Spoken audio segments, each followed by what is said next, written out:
All right, friends, good morning to you. It is now 10:14 in the morning. We're about 2 hours and 56 minutes away from the first pitch of the Royals and the Mets. Hopefully we can get another W out of this one. But just like yesterday, kind of like a carbon copy image of the stadiums there with the ominous clouds, the heavy cloud cover out there, shower activity still involved with the Metro, and along I-70 just in general, it's all associated with that front and kind of area of low pressure that remains out towards the north.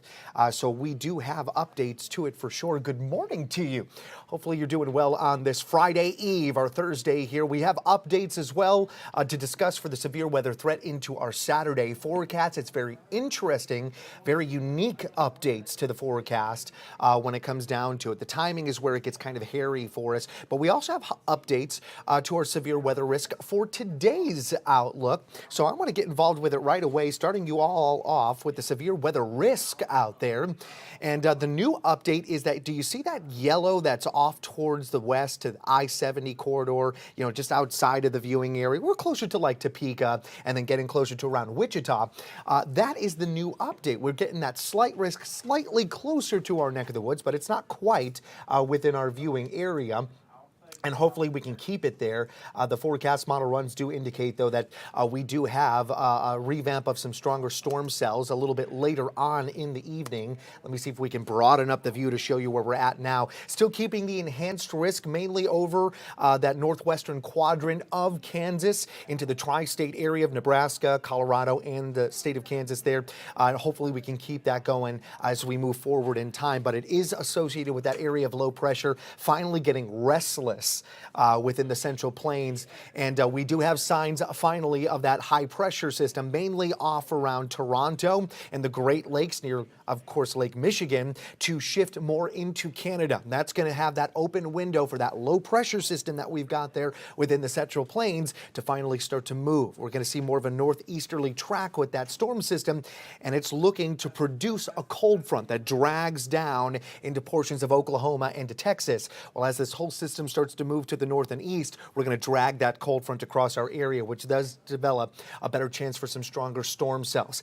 In the meantime, let's talk about where we're at with our severe weather threat for today. We saw some strong storms this morning, but I don't think we're going to see any kind of major significant wet weather until we make it into the evening forecast. This is between 5 and 8 p.m. is now the official window for us, but you can see the coloration to the map here off around our northern areas of the metro. That's going to be off around Gladstone, up towards KCI. I also don't want to rule out maybe Atchison County on the Kansas side, and of course Leavenworth as well, getting into some stronger storm activity, those dark reds and possibly getting into those magentas. That's going to be our open window for a few more isolated severe storms to develop. So we're not out of the woods today for some stronger storm cells, and it looks like the timing may be around the time that you're getting done with maybe dinner and starting to settle down, maybe getting the kids ready to head off to bed, and of course getting yourself maybe ready for bed as well, or at least to relax. So just a heads up in that kind of location. This is just one of our models. This is the HER model, the high resolution model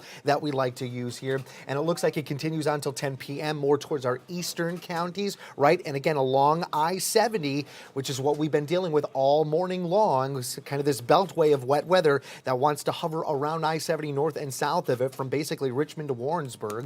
And then we take a little bit of a lull, and then we move on into Friday with a few more isolated showers involved for that morning time frame. This is where it's also changed for us. We were seeing more aggressive storms towards the early and mid-morning time frame at about 5 a.m. here, and now with the update at about 10 o'clock in the morning, it's more of a heavier shower threat. And I think the reason for that is because we're grabbing more of that instability for this evening, bringing in some storm activity around the mid-evening time frame rather than getting it within the morning with diurnal heating that takes over. I still don't want you to take this as, you know, absolute definite results of seeing the storm activity. This is not exactly how it's going to rule out, but it gives you a good idea of what we can expect as we move forward in the future. I want to show you a different model now. This one tends to be more of the aggressive model for us overall, but so far not so aggressive this time around. This is showing the exact opposite. So we're not seeing quite the confidence that we would normally see as we get closer and closer to the D time of getting into shower and storm activity. This one at about 8 or 9 o'clock at night sees maybe a few isolated stronger storm cells, but extreme eastern areas off around maybe Marshall and Sedalia. And then even moving forward into the late night, we start to see more of a clearer pattern here. Perhaps early morning, we could see some scattered storms in this particular model, and then it starts to fade out until we finally get towards the end of the day Friday and trying to push more into our Saturday, which is more where we see an inclement weather situation. And I want to actually get involved with that currently because this is the next big update to our forecast, right? So we're finally into day 3, Saturday, and that's where we really like to hone in on details of our severe weather activity. And as you can see, that box in the yellows and the greens there, we've got a big yellow across the entire viewing area. Of course, my little camera box here is kind of sort of taking a little bit of away from that yellow, but it's about 95% of the viewing area is under this yellow coloration, which means we have a slight risk for severe weather activity. Now, this is where it gets interesting. You gotta bear with me on this one, folks. Day 3 in our severe weather prediction models has a different definition for slight risk weather than maybe day 2 or day 1 has. Okay, because it's day 3, it's still a bit too far out, so it's still a little bit on the ambiguous side. So when we get to a slight risk threat, we have 2 different kind of values to this coloration, this slight risk situation for severe weather. One is your standard slight risk. It has an opportunity for scattered severe storms, and you're seeing the opportunity for damaging wind at 70+ miles per hour there, hail development, tornado threat, right? The other part of that rubric has a significant severe weather value. All right, so those are 2 different types of rubrics that we have. One is a standard in the slight risk. The other one says, yes, but we're going to elevate to better chances of severe weather in that kind of wheelhouse. Now, we don't have a true definition of where we stand in day 3 under that slight risk. What I'm getting at is the models are not showing confidence across the board for agreeing on where we see our severity. They believe we should be under a slight risk, but do we belong under the standard slight risk or the significant severe slight risk situation? That is where they're like, we're still too far out. We want more data. We're not going to give you heads or tails of this right now. But we do agree that we are going to be at least under some form of a slight risk severe weather threat. All right. The same thing can be said for our forecast models, the actual data showing you where we could see shower and storm activity. This is one of our regional forecast models, and this one is the Euro model run. And notice that the timing of this is still held true at about 6 o'clock in the morning and moving to the mid-morning time frame around 9 a.m. for the most significant wet weather threat. And in those yellows that we've got there, that could be where we see our severe weather activity. That is where we take mathematical equations, we take in some of this data, we put it in those mathematical equations, and what spits out is a model run for us. The raw data that comes into the meteorologist says otherwise. It wants to say, no, I think it's more likely that we could see this towards the late afternoon and into the early evening instead of in the early morning time frame. So why are we seeing such a disagreement in the models compared to the raw data for Saturday? Well, it has everything to do with convection.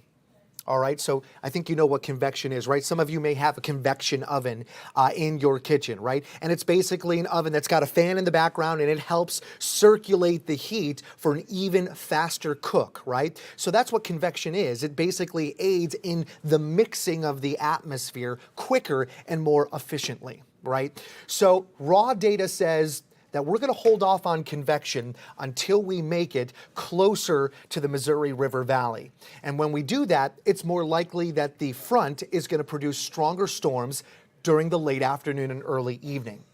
Now, the particular ingredients that we add to our algorithms to create these forecasts that you're seeing right here on your screen, they take different parts of that raw data and they say, no, we believe that convection is going to occur somewhere around the central areas of Kansas, which would allow us to see storms more likely in the morning rather than getting more aggressive into the afternoon. All right? There's also something else that we have to discuss. If we don't see convection sufficiently in the morning time frame on Saturday, then it's more likely that we'll see very aggressive storms in the afternoon here around the Missouri River Valley. This could lead to more gusty winds, more severe thunderstorm warnings, maybe more hail, maybe larger size hail. Okay?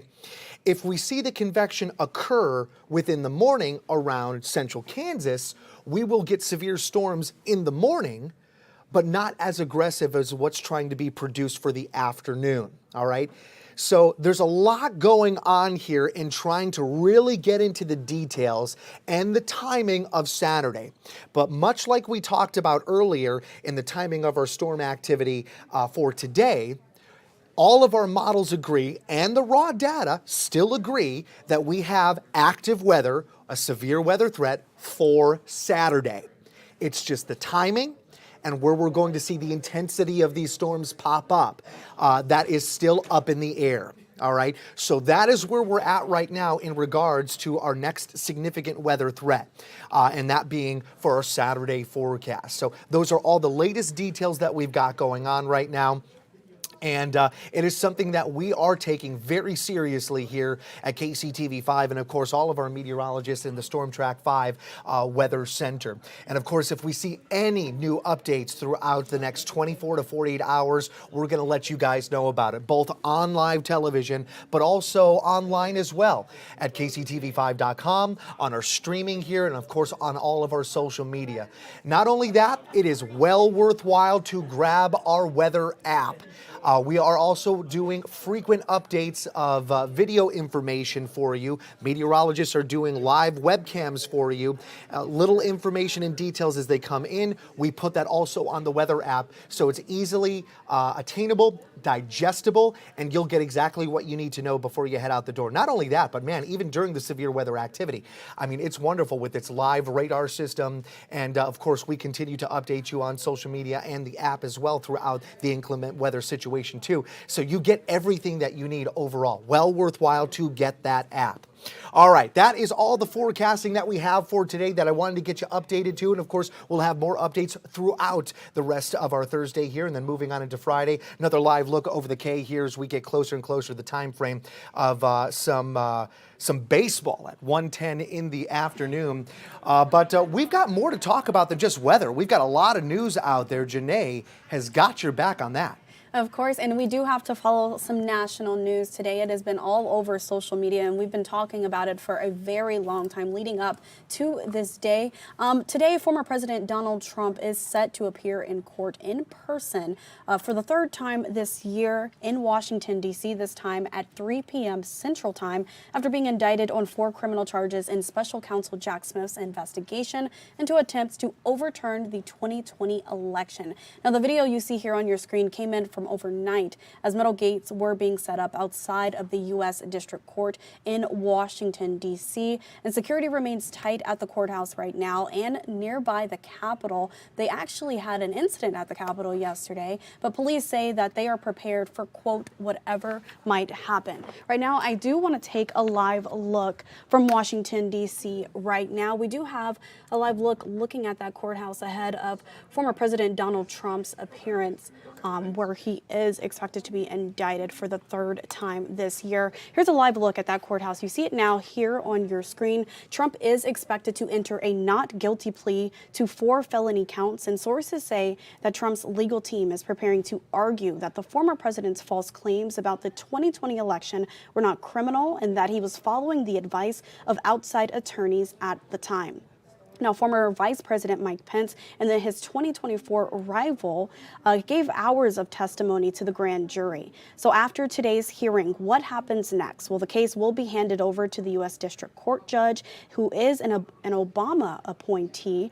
And KCTV5 plans to carry out Trump's arrival to the federal courthouse today. So be sure to tune in live as CBS takes you out to D.C. to this courthouse you see here on your screen. Coverage is expected to start at 2 2:30. So, of course, we will continue to keep you all posted ahead of that today. Again, Trump is expected to appear in court at 3 p.m. Eastern time. So, of course, we will provide you the latest updates there, and we will be sure to have that special report coming from CBS during our live coverage there. Right now, I am Janae Hancock, and I'm here to bring you the top headlines so far today. I know we do have a live shot coming up at 11 a.m., but for right now, I do want to turn to some local breaking news that we have here at the live desk. I know we covered it during our morning show today, but I want to show you this video now.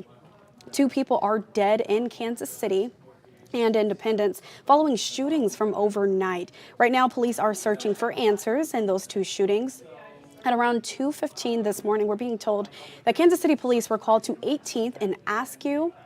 That's where they found a man shot and killed outside of a car in a parking lot. Now, just 15 minutes before that, at around 2 o'clock in the morning, in Independence, Missouri, just across town, a man was shot and killed, also found in a parking lot, this time outside a business in the 9800 block of East 40 Highway. And that's actually where you see this video here now. When Independence police arrived, the suspect had already run, but detectives are talking to who may have information about that shooting. And of course, both shootings are under investigation. And if you have any information, you are asked to contact authorities so that can help them in both investigations. Again, you see it here on your screen, but 2 dead in Kansas City and Independence from overnight due to 2 separate shootings. So we will provide the latest updates. Be sure to tune in to our website, kctv5.com. As also, you want to make sure to tune into our newscast later on this evening. I know we have our noon newscast coming up here in a bit. Right now, I do want to switch gears, taking a look at what is happening today. I know a lot of people probably had it on their calendars, and they have been just marking down the days until we got to this point. You can see it here on your screen. Today, certain back-to-school purchases in Missouri, like clothes, supplies, computers, and plenty more, are exempt from sales tax, and that starts tonight at midnight. So the countdown is officially on. It's part of the tax-free weekend that's been going on for almost 20 years. Online and in-person shoppers can save up to 5% more on certain purchases to school goods that their kid will need for this upcoming school year, 2023 to 2024. And we want to make sure we send them out prepared. So you can head to our website, kctv5.com, for a full list of what items qualify. And you don't have to be a Missouri resident or a student to participate. So feel free to cross the state line and head to a store near you. I know that KCTV5's Joe Hennessy was live at Target, and that is my go-to. But like he mentioned, you do not have to be a student and you do not have to be a Missouri resident in order to qualify to get tax-free, participate in tax-free weekend. Again, it does start at midnight tonight and it will run until Sunday. So definitely keep that in mind. And speaking of school, KCTV5 is helping foster kids prepare for the upcoming school year. So we're teaming up with Foster Adopt Connect for the school supply drive. Today is the very last day to buy items on their wish list or donate cash on the KCTV5 news apps. And you can also drop off donations at the Foster Adopt Connect offices. That's in Independence or in KCK. Well, that'll do it for me here at the live desk, Janae Hancock. But I do want to let you all know what is coming up in just a few minutes, about 30 minutes from now at around 11. Governor Mike Parson will announce a plan to improve train tracks across the state following last year's deadly crash in Mendon and another crash that just happened this week on Tuesday. Again, that announcement is coming up at 11 a.m., so be sure to tune back in here at the live desk and we will have that live stream for you.